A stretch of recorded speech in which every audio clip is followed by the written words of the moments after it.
Hare Krishna. Welcome, welcome. Nice show with Kelly G. He was talking about how to. You probably maybe saw my comment. He was talking about how to be.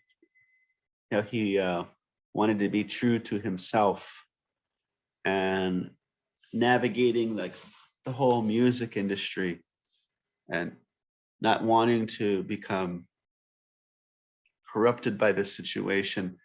So about 8 years ago, I met with Billy Corgan here at the temple, Smashing Pumpkins. He was dating Jessica of the Veronicas, she's actually a devotee. I took her to Vrindavan, her and her band manager, about 6 years ago. We went to Vrindavan together. And so Billy Corgan, they were dating for about 2 years. And so he had a show in Dallas. And so she told him, hey, go meet the devotees, go meet our friends and go to the restaurant. And so we had him in the restaurant. He came and checked out the kirtan, and it was very like, you could see like there was all these processes going on in his head. He was like, came to the kirtan, he was there for about a half hour, just like investigating it all. And then we sat in the restaurant, and one thing he shared is that he had this kind of moral predicament, or just like kind of existential predicament, how to be true to himself while being in a billion-dollar music industry. And I was like, oh, that reminds me of Arjuna. He's wondering, how can he be true to himself? He's got to, and talked a little bit about that. And then I also told him a little bit of the journey home, like some of the stories there. And then after, when he left, I gave him a gift. I gave him like a mixed CD, Journey Home book, and Bhagavad Gītā. And, people like that, they probably receive a lot of gifts. Yesterday, my wife was at the mall, and I don't know who they thought she was, but they're like, the people at the store were like, you're that lady on TikTok with the bindi. And she's like, I don't have a TikTok. We're like, no, you're her. She's like, no, it's not me. And she like spoke to tell him that wasn't her. And then later on, one of the employees came and gave her like a sample of perfumes. This is for you. Like, I'm not that person. And so I was, it's likely that he receives a lot of gifts. So I didn't think, okay, and we distribute books all the time, and a lot of times the people don't read the books. I thought, somebody, maybe he, at least he has the book. And he was a thoughtful person, the Jnanina, as we're going to learn about in the, was it text 15 of chapter 7, the 4 types of people who approach the Supreme. One of them is the Jnanina, the inquisitive. And then, but then about 6 years later, someone sent me a picture of him and Radhanath Swami like hugging it, taking a picture. I was like, wait, what's going on? And I found out that he read the book. He liked the book so much, he read it twice. And then he had to seek out the author. He wanted to meet the author in person and discuss with him. And so Billy Corgan's cafe is in the middle of between the childhood home of 2 sannyasis. So like the childhood home of the 2 sannyasis is something like 5 or 10 miles apart. And right in the middle is Billy Corgan's vegan cafe. And so they met there.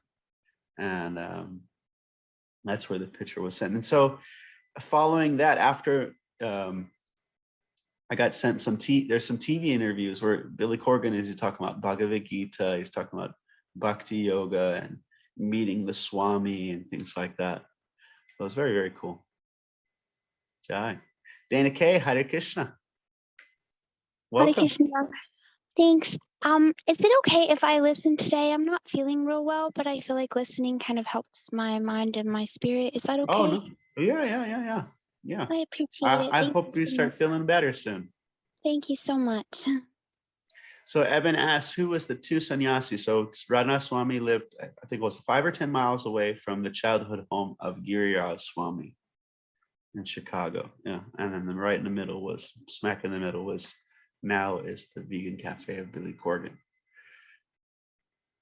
Okay, Evan, you want to give us a, I don't know if you're still driving, you want to give us a hello?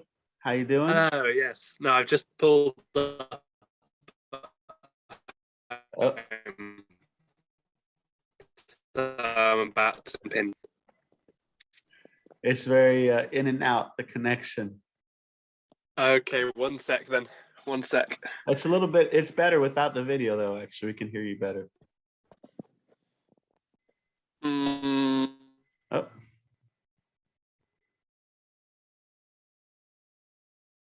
All right. We'll come back. We'll come back. Carlos G, how's everything? Good, Prabhuji. Just trying to get more comfortable with the last few verses, 8, 9, 10, 11. 8, 9, 10. Yeah. Now, I wanted to remind everyone that it's very important to, if you're on your 9th verse, then the daily practice is chanting, practicing 1 through 9, not that one verse. You've been in this class for a long time, the previous class. But that's what really strengthens in it when they're pieced together, then they help each other. Because as we know, it can be quite a challenge. So you're working with which ones? So 8, 9, 10, and 11. The 8, 9, 11 10. one that was in the class, I wasn't in the class last week, so I've been just I listened to the recorded version of this class. So it was nice. But yeah, I just I think that they're very similar in a way. So 1 through 7, I can just kind of go through them, no problem in a way.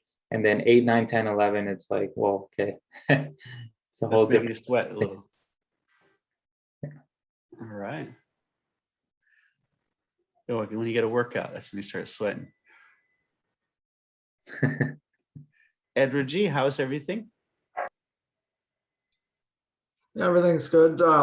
Yeah, I have a similar kind of struggle with 8, 9, 10, 11. One of my issues is that all the different things that he is are kind of thrown together randomly. And so I don't remember the English. The previous verses, it was easy to remember the English. And so I could figure out the Sanskrit from the English. But now I have to figure out the English from the Sanskrit, which is not good. So yeah, I'm getting it now, but it's been a little harder to get these 4 together. Okay. And 12, the second line, the rhythm keeps throwing me. I can say it, but I can't sing it. I don't know what it is about that second line, that the longs and the shorts or something. Singing it just keeps throwing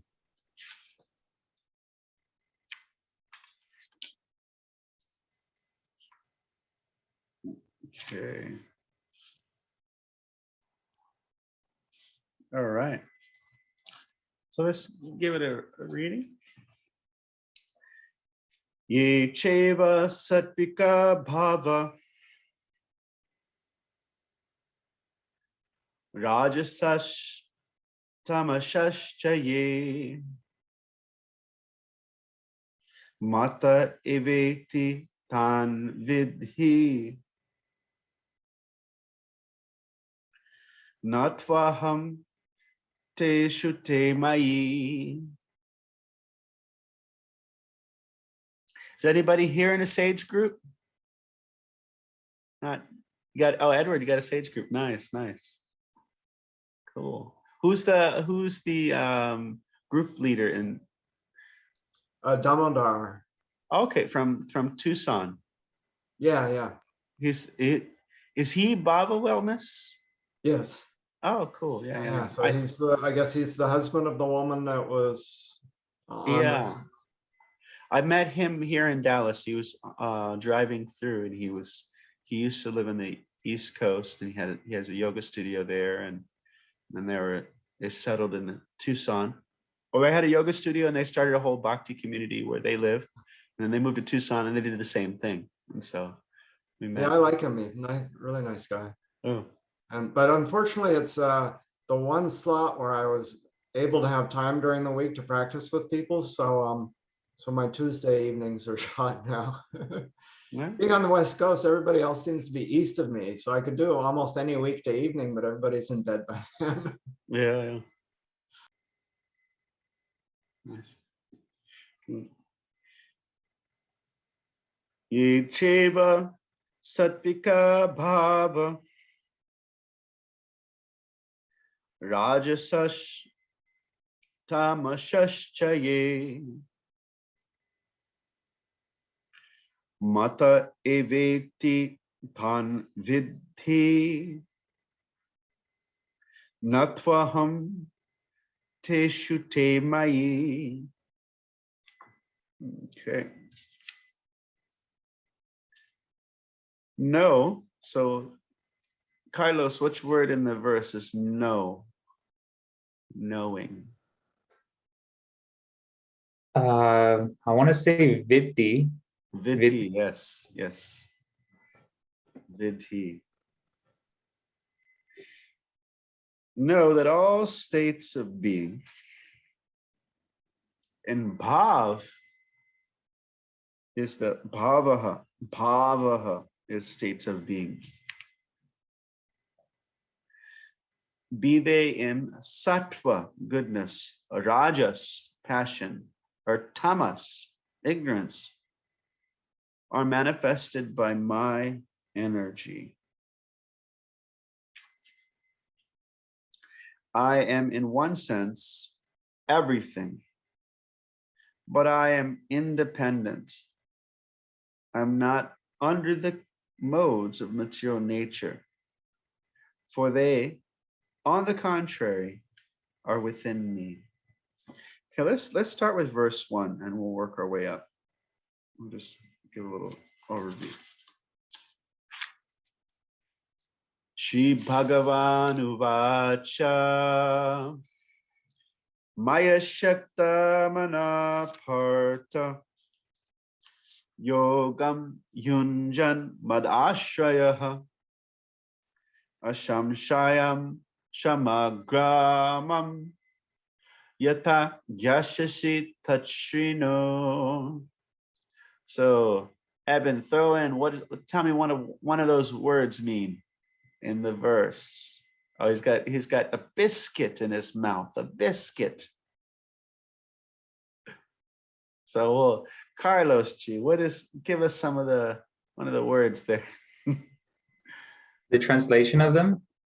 Yeah, tell us one of the words there. So, Mai Sakta with the mind attached. Mai Sakta Manaparta. Which part is the mind? I want to say Mai. No, wait, Mai Asakta Mana. Mana, yeah, the mana is the mind. And Mai is? Mai. Yeah. Mai. Yeah. Unto me. Yeah. Mai Shakta. What does it say? Mai Sakta. Me, yeah, to me. Mai Sakta. Sakta is? Attached. Mai Sakta Manaparta. Parta is what? Another name for Arjuna. Mai Sakta Manaparta Yogam Yunjan. Practicing yoga. Yes. Mad Ashrayaha. Madashrayaha. I want to say without any doubt. Mad. No. Sorry. My ashram. Madashrayaha. You caught me. I don't know. Okay. Ashram means shelter. Oh, right. One to take shelter. Right. Yes. Ashamshayam. Shamshaya means doubt. Shamshaya. Samagram is, I believe it's complete. Samagram, completely. Samagram, me. So there's a lot of me's. He's saying, hey, it's this, this bhakti It's about getting your consciousness focused on God, me. Maya Shaktamana Parta Yogam Yun Janmarashaya Asham Shayam Samagram Mam Yata. Yata is like a therefore or by which. What does it say? How? Gyashasi, that gya is the knowing, the knowledge. You can know. Tatshrinu. How do you know this? How do you get this? How can you know Krishna without a doubt? You got to engage your ears. It's the hearing process. Purifies the heart. Tatshrinu. Jnanam teham sabi jnanam idam bhakshami sheshata ayach getbani habyo nach getabam avashishyate. So jnanam, what does vijnanam mean? Edwin? That is material knowledge or mundane knowledge. Jnanam in general is usually knowledge, and vijnanam is realization or wisdom. Okay. And I think one of the purports, it does say, like, it talks about jnanam as the material and vijnanam as the spiritual. So you're gonna know everything. What's the difference between phenomenal knowledge and noumenal knowledge, like in the trans? Oh yeah. I'm just going off my own head. Oh. Yeah, phenomenal and numinous. Yeah. So vijnanam would be the numinous. That means the non-material. Ah, okay. And phenomenal means something of this world. Okay, thank you. And ananyat gyatavam avashishite. So I'm going to tell you everything. That's what Krishna is saying. Everything, material, spiritual. It's going to all be covered. Nothing else will be asheshataha, in full. Okay. Manushanam sahastreshu kashchid yatati siddhaye yatatam api siddhanam kashtin vambeti tatvataha. That's one of the very famous verses of this chapter. Manusha means, Edward G, what is Manusha?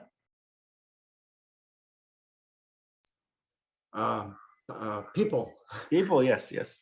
Manushanam sahastreshu. Sahastra. Carlos G. Thousand, yes. Kashchid, someone. Yatati. What is yatati?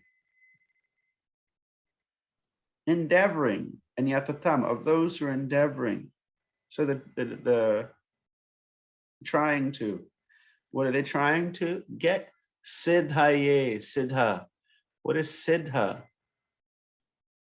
Siddha. Perfection. And yatatam, of those endeavoring. Yatatam api siddhanam. Those are endeavoring for perfection. Kashchin. Hardly. What does this say? Someone.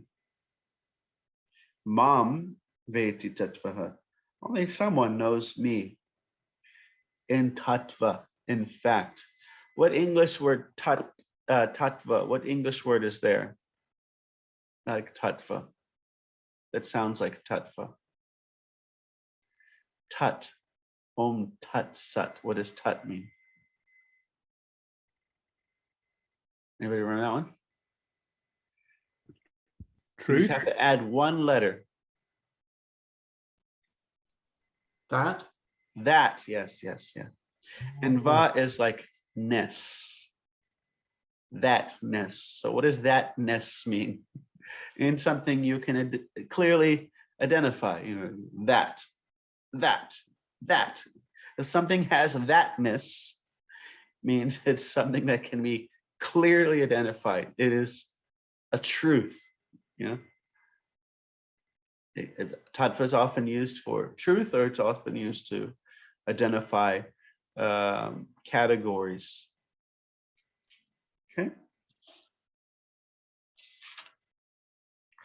Bhumir apo nalo vayu kammanur bhudarevacha ahankara iti yame bhina prakradir ashtadha.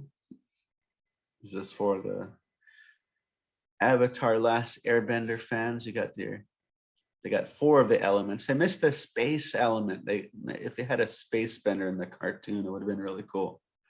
But you got Bhumir, earth, Apa, water, Nala, fire, Vayu, air, wind, and Kam, which is the space. And Bhumir, Apo, Nalo, Vayu, Kam, Mana, Bhudir, Mana, Bhudir, Evacha, Ahankara, Itiyami, Bina Prakradir Ashtada. So Mana, mind, Bhudir means what? Intellect. Oh, sorry. Intelligence, yes. And Ahankara is, I think Carlos said false ego, but he's muted, yeah. So Ahamkar, I am the car. I am the car. I am the doer, yes, but it sounds like I'm the car, yeah. Ahamkar. And Evacha means also the other elements as well.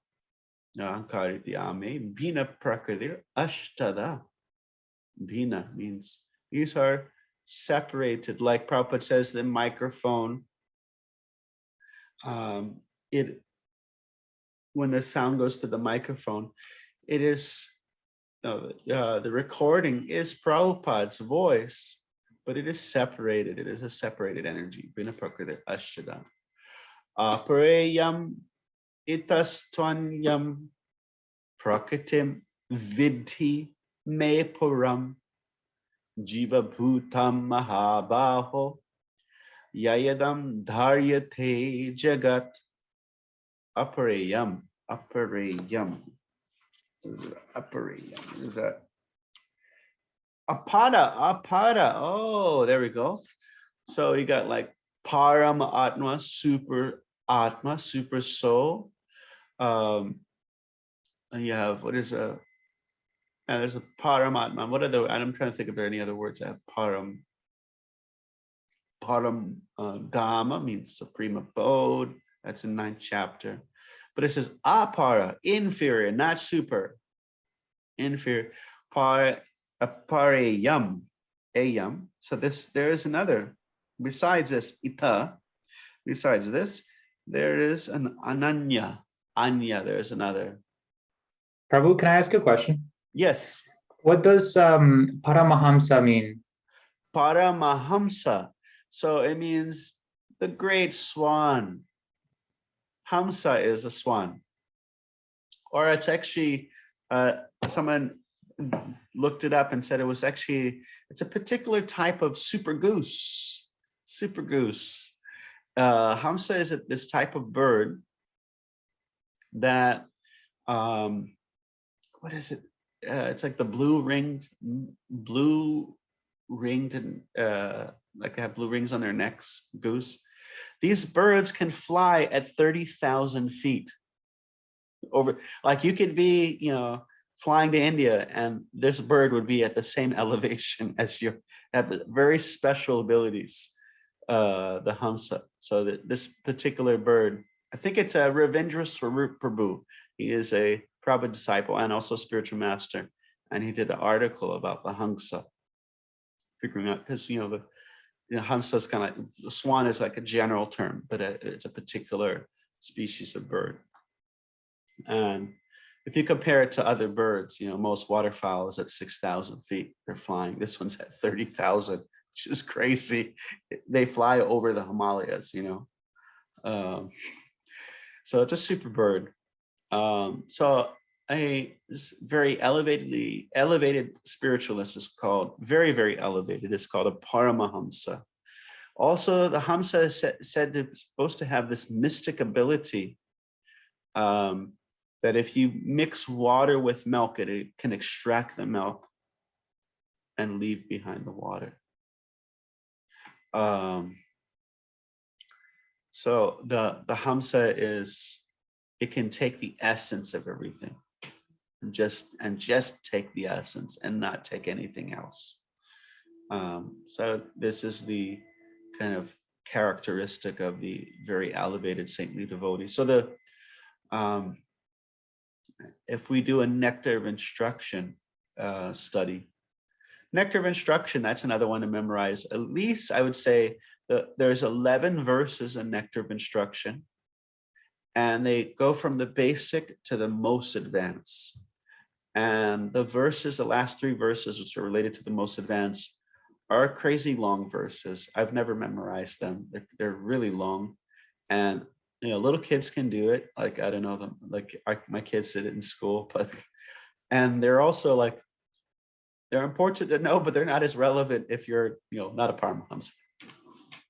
But the other ones are like really relevant. The Vachovegam, controlling the mind, controlling the anger, controlling those things are relevant to where we're at. But the first 4 verses are the 6 things that talk about the 6 urges that. Okay, look at someone entering the room. Then they talk about the 6 things that are not beneficial, that are harmful for your spiritual life. Then it talks about the 6 things that are beneficial for your spiritual life. Then it talks about the 4th verse talks about the 6 things, 6 loving exchanges. So there are 4 packs of 6. Then Krishneti yasamanasat griditam jriyeta. It talks about how to relate to the different levels of devotees. So one of them is the Neophyte Devotee.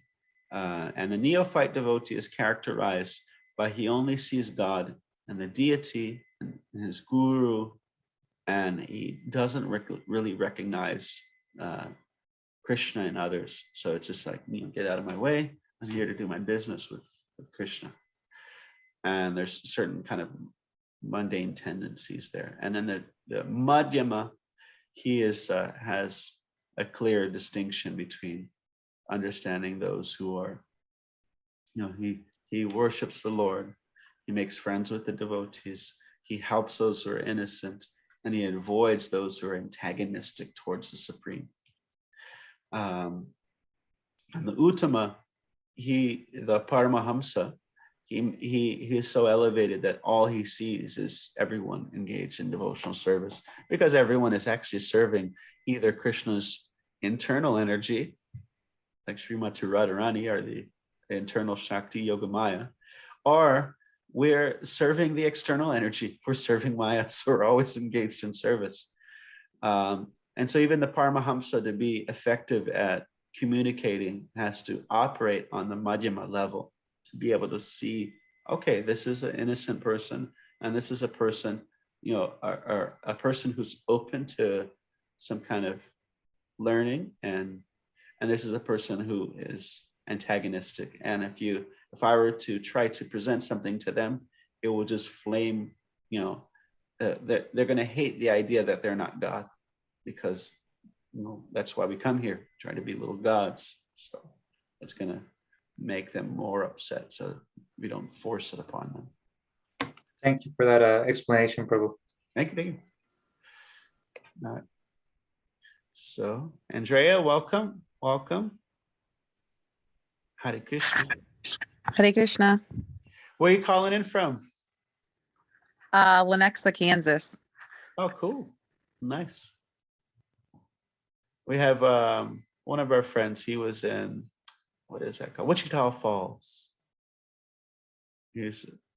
Now he's in New York. He's one of the Sage group leaders, Vladini Shakti, if anyone gets him. Very cool.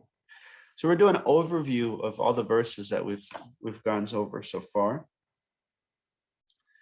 So apareyam itastvanyam prakritim vidhi me param jiva bhutam mahabaho yayadam daryate jagat. Dharyate means, it says here, utilize or exploited. So there's another prakriti, that's the jivas, the souls, who are trying to exploit those material energies. And then etad yonini Bhutani, yoni, that is the womb. Bhutani. Etad, of these two, I'm the source of birth. Bhutani, sarvaniti upadharya aham krishnasya. Kritnasya means, what is that? Include, complete, all inclusive. Everything he's saying here, everything is born of these two natures, the matter and the spirit. Everything in this world, in the jagata, in the jagat. What is jagat? Universe. Jagat, aham krishna jagata prabhava prailastata. Know for certain that I am their prabhav, their origin, and prayala. Prayala means destruction or disillusion. Mata parataram nanyat kinchit asti dhananjaya mai sarvam idam proktam sutre mani gana iva. What is the sutra? Sutra? Thread, yes, yes. Mani gana. Mani gana means, what kind of jewel is it? Pearls, yes. Mata parataram nanyat. There is no other. Anya means other. Nanyat. Nanyat business. What is it kids always say? Nanya. None of your business. Nanya. Nanyat. No other. Parataram. Para. We got that para again. That supreme taram. Means nothing superior. Mata. Beyond me. Mai sarvam idam proktam. In me, sarva, all, that idam, all this, sutre managanaiva, proktam, is strung. Proktam is strung, the verb there is strung on the string, and I am that string behind everything. I am, as pearls are strung on a thread. Okay, so now we're entering the verses that you guys were saying that these are getting a little more tough. So let's look at those. Rasoham apsukunteya prabhashmi sashishuryaho pranava sarva vedeshu shabdake parushamnishu. What? Who can say what is parushamnishu? Okay, I think Carlos saying. Nishu is what? The ability of man. Ability of man. I think Parusham is the ability, yeah. And Nishu, like Narahari, Nrishinga, Nri is men. So humans, the ability that we have. We're just saying that's being. So rasa, what is the rasa? Rasaham apsu. What is the apsu? Apsu is water. Water, yeah. And the rasa is the Taste. Taste. Rasoham apsu kunteya prabhashmi. Prabha. What is the prabha of the shashi and the surya? The light. The light, yes. And shashi, surya. Moon and sun, no? Moon and sun, yes. And why is it called shashi? What does shashi mean? These are like little, it's not going to be there in any of the word for word, but we talked about it. Shashi means rabbit. And why is the moon called rabbit? Remember? Does anybody remember that? Were you there? Okay, let's show Eben. Why is the moon called rabbit in Asian cultures? Let me pull it up on the screen. Rabbit on the moon. And I think I remember you telling us this now. Yeah, there's like yes. an image, like an outline that you can draw, right? Yeah, here you go. Look at that guy. See? Rabbit on the moon. Oh, here. Yeah, I remember now. And I bet you if you go nowadays, you can, if you if you once you see it, you can kind of it's always there. You start to see it, start to notice it whenever you have a clear view of the moon. You can start noticing the story of the rabbit on the moon. Rabbit on the moon. Mostly it's this one, like something like that. Okay, stop share.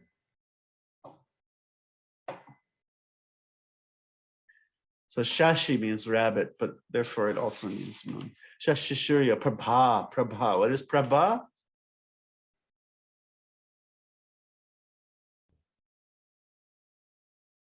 Isn't it pranava the syllables? No, this is the Prabhashmi, Prabhashmi. Shashishurya. Prabha. Prabha, the light, and then The light, Asmi. Shashishurya, of the moon and the sun. Pranava, yeah, that's the next one. That sounds very similar. Pranava, Pranava, Sarva Vedeshu. What is the Pranava? You said the Om of all the Vedeshus, of all the Vedas. Shabda K. What is that one? Shabda.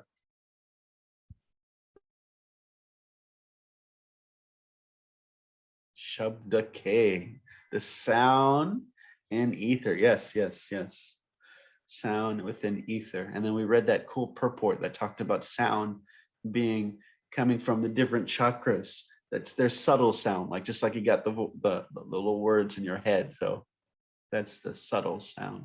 Therefore, sound does not need sound can travel in a vacuum. It's not the final stage of sound. Shabdike Parashamashu Punyaganda Pritivyam Cha Tejas Chasmi Vibhavaso Jivanam Sarva Bhuteshu Tapaschasmi Tapashvishu. What does Ganda mean? Edward G. Smell. No, fragrance, fragrance, yes. Punya means the original. Punya Ganda. Pritivyam, what is a pritivyam? Earth, yes. Pritivyam cha tejas tashmi vibhava show. The power within the vibhava show. That sounds like the prabha vibhava show, which is the heat, the teja, the power within the fire.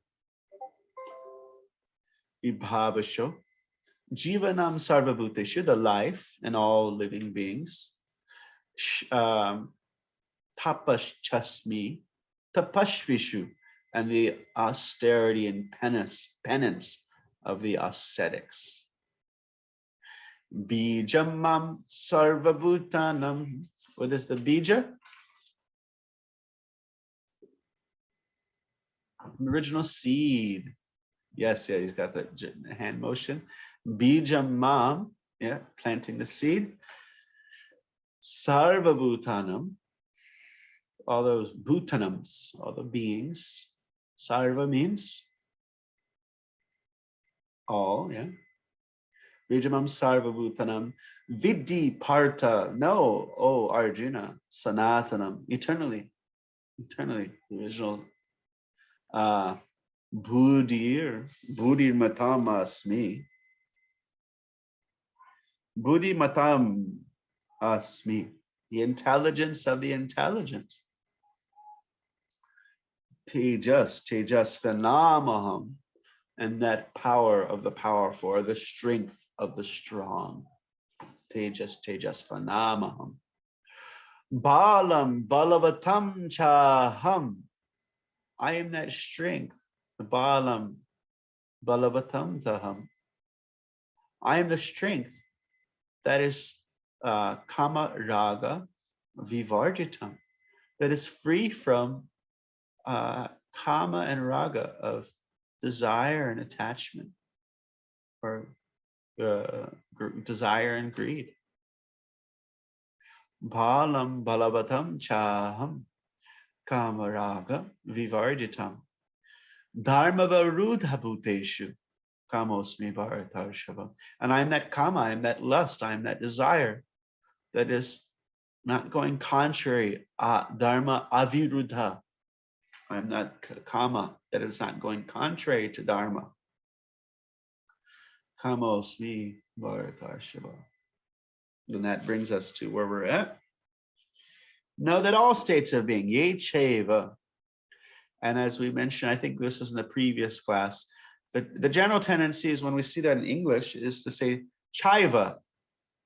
But as far as I understand, as far as I'm looking at it, is cheva, because it's cha and ava together makes cheva. So that ai verb is a, not I. Cheva. Ye cheva. See the cha and the ava, it goes together. Ye cheva. So it is chaitanya instead of chaitanya. Chaitanya. Cha a. Ye cheva satvika bhava rajashash tamashashtaye mata eveti tan vidhi natvaham teshu te mai. Okay, so let's take a good look at that. So bhava, we read, it means being, states of being.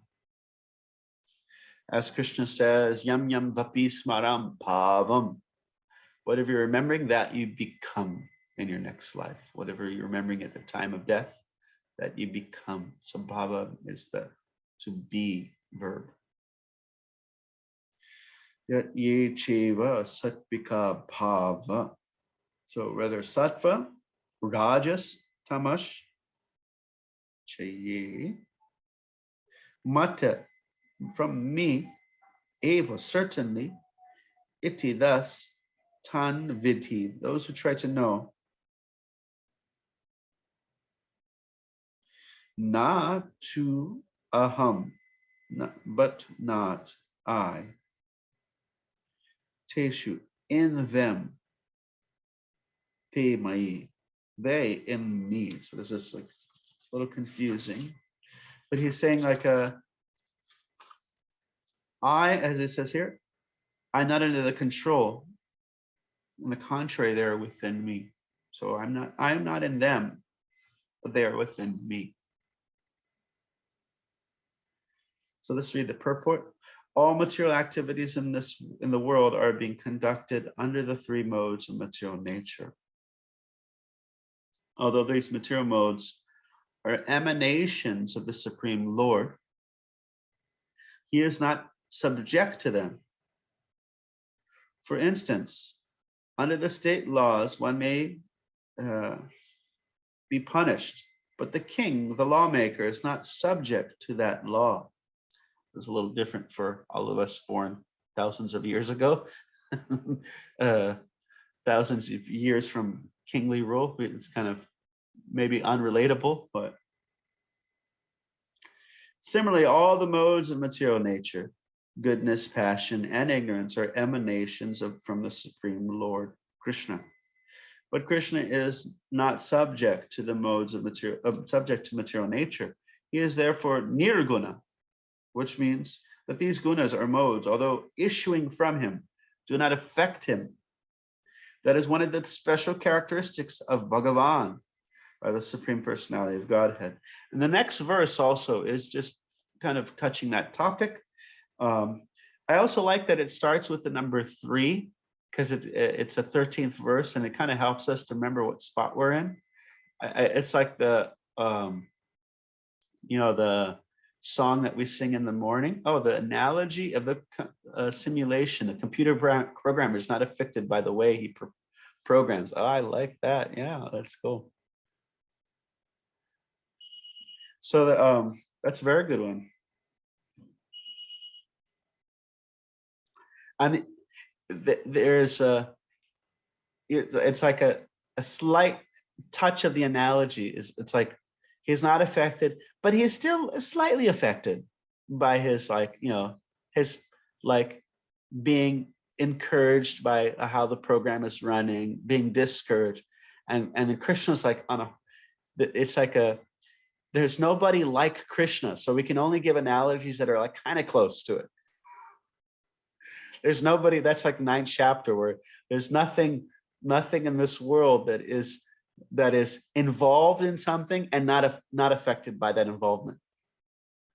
So the computer programmer, he's not being corrupted by he's not being like messed up by the matrix program or what. He's not affected by it. But emotionally, there's some effect, maybe some effect, how it's running. It's not running, he's affected. There's like, but only Krishna is like involved, yet not affected. Completely. And not even involved, just it's desiring it to happen, and his Shakti is making it happen for him. Not that he's like, he's like pressing the buttons and he's like trying to get everything done. He's like, he doesn't have to do anything. His Shaktis do it for him. We also have that song, Gurvastakam, in the morning, that's sung at temples at Mangalarti. And the 4th verse, it's look at Evan, he's like, oh my God, the best song, best time of the day ever. Yes. It is the best time, yes. And the 4th verse starts with the number 4. So I kind of like it when it hit the number. There's a number. There's kind of like a little clue there to remember. Oh, we're at this verse here. So the 13th verse starts with the number 3. He's looking at his songbook. Chaturvida Shri Bhagavat Prasado Swavana Chiptam Hadi Bhakta Sangam Kipteva Chiptim Vajatasadeva Vande Guru Shri Charanaravindam. Yes, Mangalarti, the sweetest time of the day. Can't compare it. So this tree beer, this is the tree beer, those 3 modes. Let's just read them.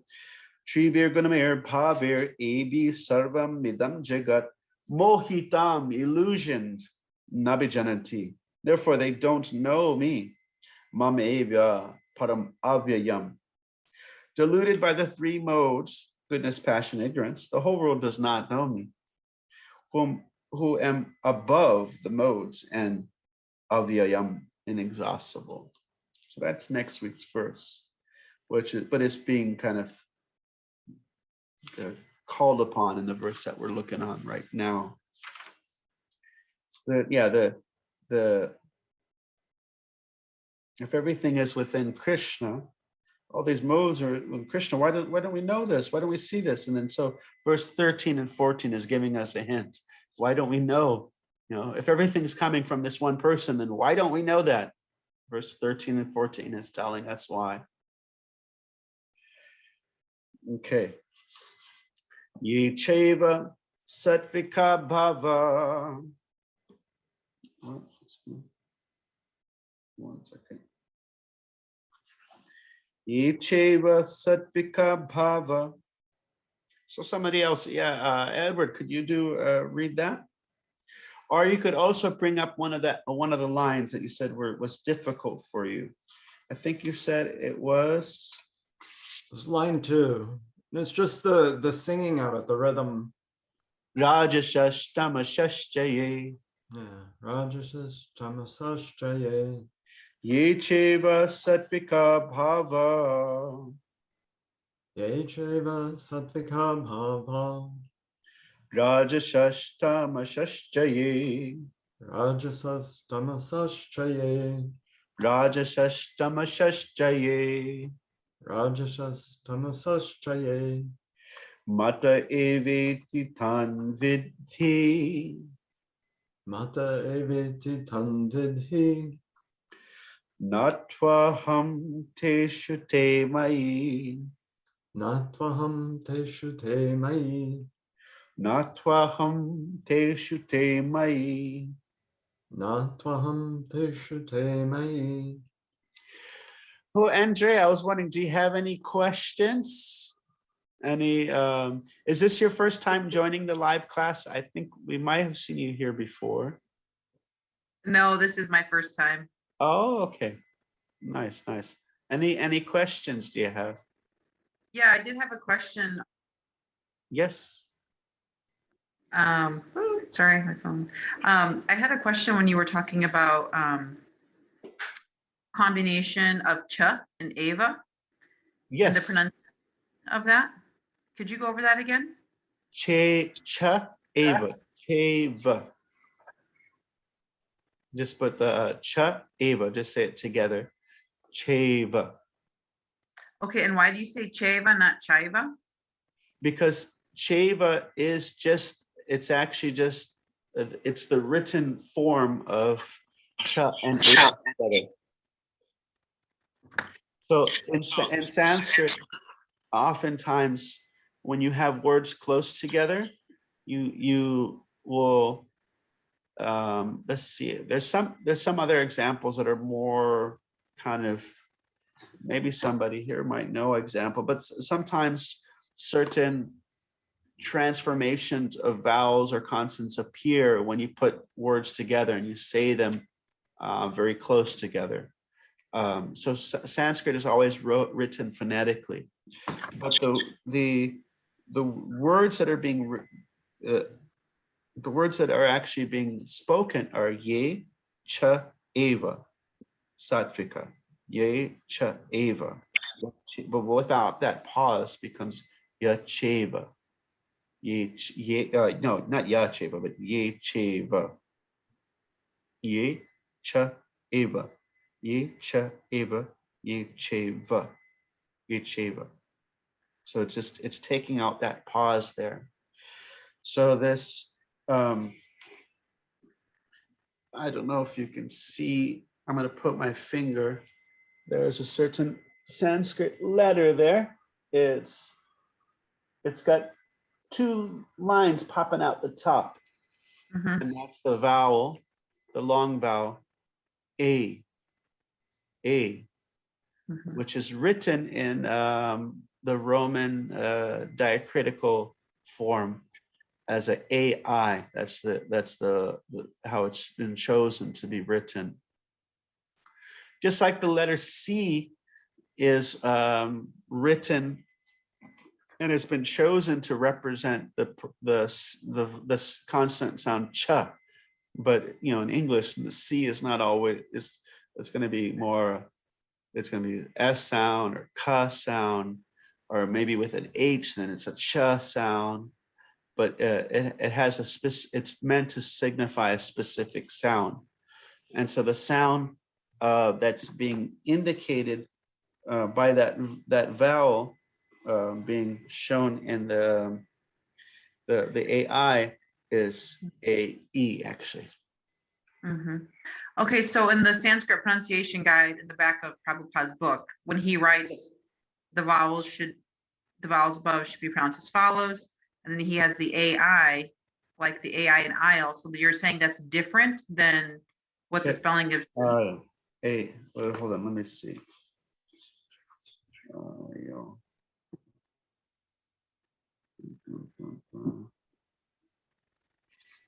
Where do I find it? I-O.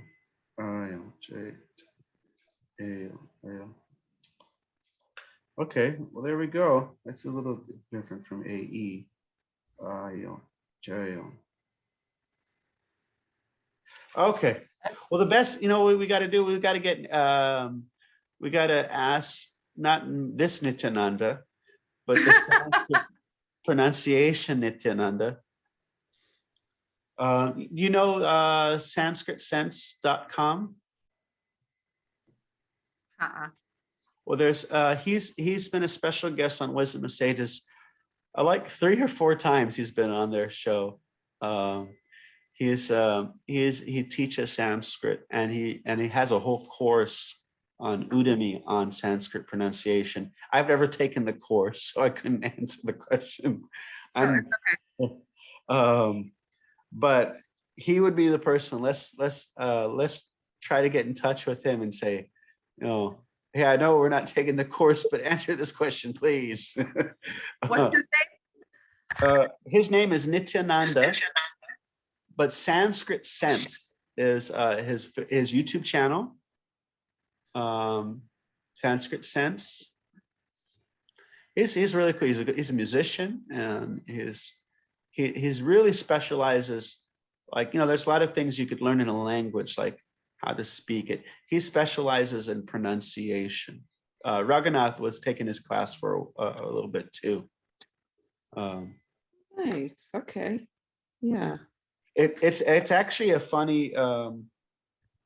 I found this funny that a lot of times the bhakti practitioners, the longer they're practicing, the more likely they are to mispronounce everything. And the reason is that everyone that comes later, we're kind of like, we're taking advantage that people like kind of learned how to say certain things, but we're in the beginning, they're just, everyone's kind of operating with, maybe they got to hear recording or maybe not, but nobody really knows. So many times like the senior sannyasis or everybody's like, okay, he's been doing it for a long time because he's mispronouncing everything. And then those who are more green, they're taking advantage that there's a lot of this stuff has been figured out. Okay, it's not it's not maturanatha, it's maturanatha. It's a aspirated H. It's not a th sound. Or we hear a lot of. I always thought it was funny. Okay, yeah. So we could ask him, because that one's it's confusing to me. That word is in. Oh, sorry. Go on.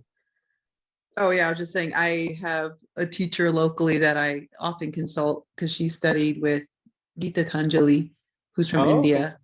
And wow. So I've been taking their classes, but then the pandemic hit. So now I just watch what they've recorded online. So just try to learn from that. So, but yeah, I'll totally check out Nityananda's and see what he has. Thank you. I think we can just let's ask him on, like, see if he has inquiry spot, or just put a question on his YouTube channel. But help us out, please help us out. Because is it the same word in the Srimad Bhagavatam invocation, Narayanam Namaskritya Naram Chaiva?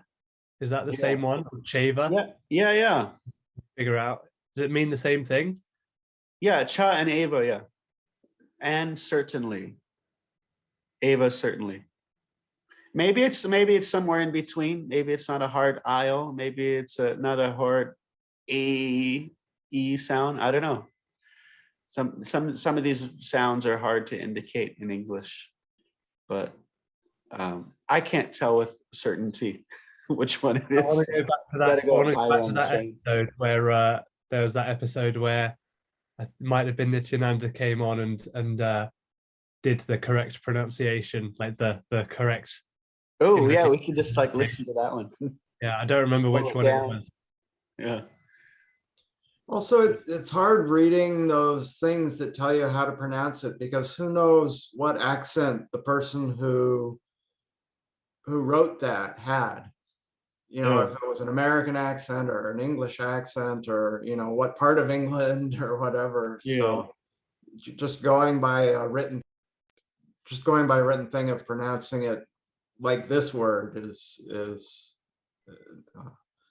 not necessarily accurate. So let's see. Hopefully we can catch him. Maybe we can catch him and he can help us out, because this AI, it's not like we're not going to come across it. We're definitely going to come across it. We're like, hey, how do we say this? Is it an I? Yeah, I was just using the Sanskrit pronunciation guide in Prabhupada's Bhagavad Gītā as it is. That in the way in the back, I was just referencing that. So hold on, let me see. I think I have a pronunciation guide too that might have a little bit more written in it. One second.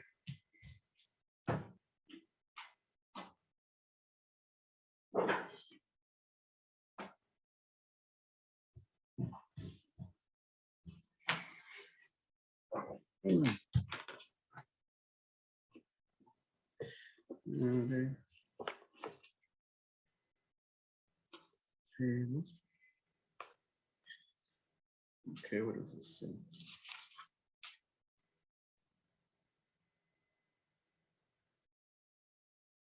Same examples given, yeah. AI as an IO. All right. Oh. And owl is like owl and cow.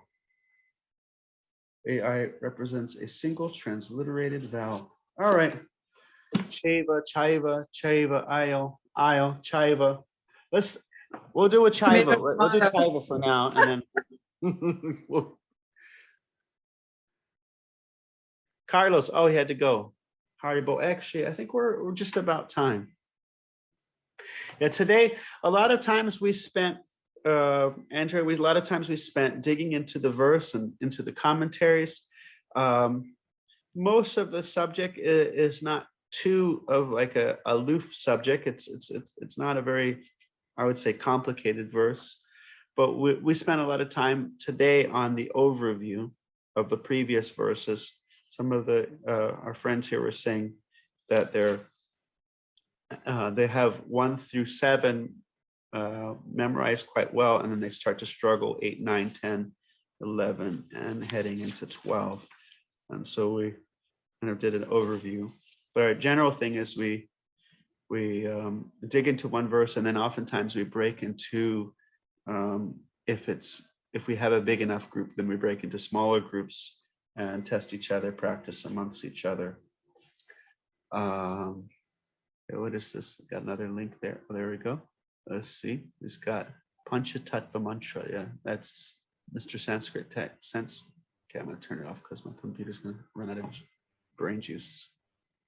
Oh, at the 25 seconds, he explains how to pronounce Chaitanya. And I just naturally, I think I hear Chaitanya. I don't know. Yeah, that's what he's saying. He says Chaitanya. There's a little bit of a but it's Chaitanya. Chaitanya.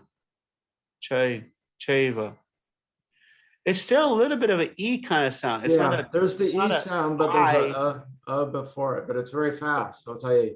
So it's not I, it's a. Io. Okay, we got to really have him help us to set Mr. Sanskrit sense. Say, please help us. We're confused. I think we have to, and we got to hear him like say it, not like it's this. It's kind of like in between this and that. Just like, just let us hear it with our ears, then we can. Yeah.